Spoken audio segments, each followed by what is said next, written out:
Gosh, it is so windy here. Hey, Puerto Vida, my friends. Kris Krohn here from Costa Rica.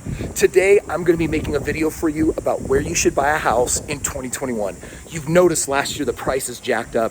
It's already happening in 2021 again. We're up 16% already. And I got news for you. For the next 3 to 4 years, you're going to see the same trend. Owners of real estate are going to cash in. They're going to win big. Today, I'm going to be sharing with you 10 boxes I got to check off my list before I buy an investment property to know if I'm buying the very best real estate in the very best market. Check it out. One shot, now the future is yours. Go! I'm turning dreams into reality. Yeah, it's one shot, now the future is yours. Go! All right, check it out. A lot of people think that success in real estate is just owning property. And no doubt if you own property, 5 years from now, you're gonna look back and you're gonna say, wow, I was part of a real estate gold rush for this century. That's how people actually felt after the Great Depression. People think it was the worst of times, but usually when the economy experiences great stress, it usually ends up correlating with the best of times in real estate if you know what you're doing. So in this video, I wanna share with you what I've learned over $1 billion worth of transactions, 10 key factors that I look at when buying a home. And I think the first thing to understand is, are you buying a house or are you buying a home? Because you might be saying, hey Kris, what's the difference? Well, a home is something that you live in, and sometimes it breaks your investment rules, like mine does, right? I mean, I own a multi-million-dollar property, and that doesn't make a great investment. That's just a place where I live with my family. But if we're talking about buying a house, that's an investment property. It means that you're purchasing it with the desire of making money. And so you need to understand that not all properties are created equal, and I'm going to share with you the 10 factors that will help you select the right kind of property that will have the highest gains, the highest ROI over the course of the next 5 years. Number one, location, right? I mean, you've heard the adage, location, location, location. Have you ever been in town and seen a brand new restaurant open or a brand new store and you thought, oh, why did you do it in this part of town? They probably aren't going to be around in 6 months. That's because they didn't understand location, location, location. Well, when buying a house, it's very similar. You want to ask yourself, is this the popular part of town? Is this the path of progress? Are there nicer schools here? Is this a nicer neighborhood? You're going to be rewarded for always buying real estate in the nicest locations. Number two is size of the home. Did you understand that the value of a property normally comes down to a very basic equation called price per square foot? Like, let's say that a house was 1,000 square feet and it cost $100,000. $100,000 divided by 1,000 square feet is $100 a square foot. Now, in reality, you could figure out that basic calculation for a 3-bedroom, 2-bathroom home or a 4-bedroom, 2-bathroom home in your area, and you should be asking yourself, what is the size of the home? What is the price per square foot in this area? That's going to help you understand the property values in that particular part of town. Now, why is that important? It's important because when it comes time to find a really good deal, guess what you're looking for? You're looking for a price per square foot that is lower than all the other ones in the area. Oh yeah, you know I can't help myself. You know, when I travel internationally, this is what the MLS looks like, the multiple listing service. Literally, like, this is how real estate often used to be pre-internet, where you'd have to go find like a physical building of realtors that sold stuff, and then they'd actually post right in the windows their listings, like, dude, check out this property right here. $665,000 for a 3-bedroom, 3-bath. It looks like it's practically beachfront. It's got a beautiful pool. That's a nice piece of property sitting with a nice little piece of jungle and backdrop there. Fortunately, we have technology today, which is why, for real, I never leave my couch when I actually buy real estate these days. All right, the third thing I want you to look for when purchasing a property in 2021 is the age and the condition of the property.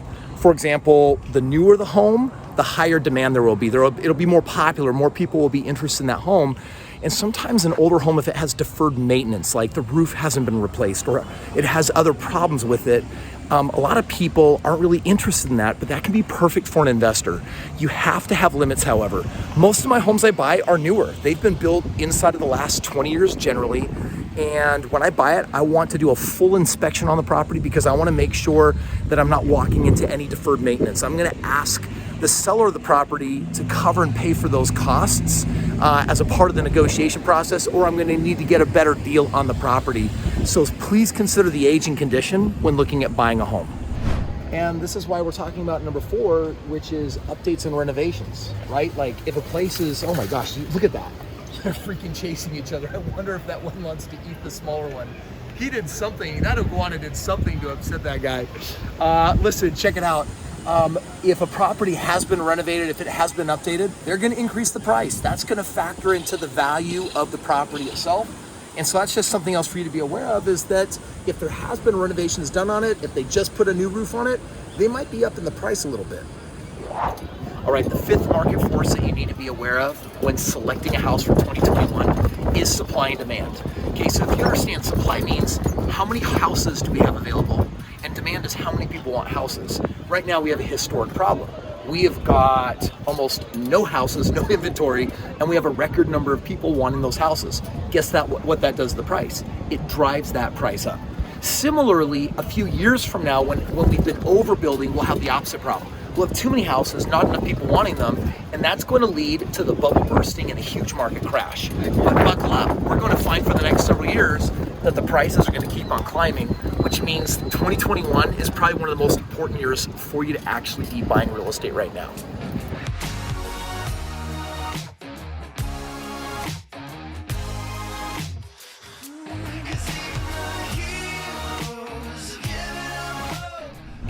All right, check it out. The 6th consideration when buying a house in 2021 are the comps. It stands for comparables. It basically means that when you're considering buying a house, you should ask the realtor to produce the comps. They should look at the most similar homes that have sold in the last 6 months, do a price comparison, and it should automatically generate a price of what that home should be worth. Right now in this market, a lot of people are paying $10,000, $20,000, $50,000 over the comps. It's chasing the market higher and higher and higher, but the comps is your best way of understanding what should this home be worth today based on what's recently been selling that is just like it. All right, check it out. Number 7 is planning and building regulations. If you look at a property and you suspect for any reason that there was something done aftermarket to the property or that they didn't follow all the code and regulations, if the city finds out, in worst case scenario, they could actually demolish the property. So I'm just saying, when you're out there looking for a property, if something crazy or weird has been done to it, that could be a really huge red flag that you shouldn't do anything with it. Listen, one of the factors when buying real estate is always going to be interest rates. I bought real estate when interest rates were nearing 10%. I've got them when they're at 5 or 6%, and I'm getting them right now where they're under 3%. It's just nuts right now. And so I always recommend that the lower the rates are, the more real estate you buy. Right now for 2021, right now, aside from location, you should be thinking, I need to own more property. Why? Because interest rates are low. You know, most people by the time they get to retirement will say, oh yeah, $200,000 of my net worth came from owning a piece of property over time. I'm like, man, if you just bought 4 more, you'd be a millionaire. And I think that's always most people's regrets by the time they get in their 50s and 60s, is wishing they had bought more. When interest rates are low, you double down and you buy more real estate. Check it out. Number 9, renovation potential. You might be thinking, how do I get a good deal on a property in this market? Well, my friend, you have to find a way to add value. In fact, that's how you really make money in real estate, is you look for a project, you look for a problem, and you ask, can I solve this? And so if you find a problem that you're capable of solving, it's gonna pay out big dividends to you. All right, the 10th factor that I always look at when buying properties, you gotta look at the local economy. You gotta ask, what's happening in this area? You should be asking what businesses are moving in, what's happening to unemployment, like are people moving here or are they migrating away, right? Like you're looking at the really big picture. If you're in an area, for example, like Florida, Orlando, where I am, because you're supporting like theme parks, like that has treated me really well in the past because of what's happening with the economy there. Or Memphis is another one of my markets that I invest in because of that specific economy. Overall, you should be asking what's happening in this area, where is the path of progress economically, and you're gonna win over time if you're in the areas that are booming. Hey, thank you so much for watching today's video. I hope it helped you create clarity on what you should be looking for when buying a home right now this year.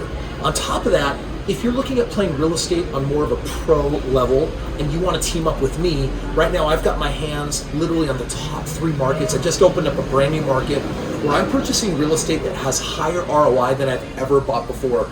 In the past, I was getting 25% a year on my money, sometimes 30% a year on my money. But right now with these market conditions, that number is considerably higher. if you're looking at partnering with an expert that's done $1 billion worth of transacting, have me and my team of 200 experts step in and do all the work and get your money put to work. Listen, you get money in a 401k, IRA, equity in a home, and you're thinking, yeah, I want to put that into the right kind of productive real estate. Click the link below. Let me share some information with you on what it looks like to partner with me, and I'll show you how crazy this market really can be for your financial future. Hey, thank you so much for watching today's video. And guess what? The internet thinks that the video of mine that you're gonna like the most next is this one right here. Check it out. Lift your right hand up. Stay like that and lift your head up. Oh, oh, oh. I'll come down my forearm. Okay.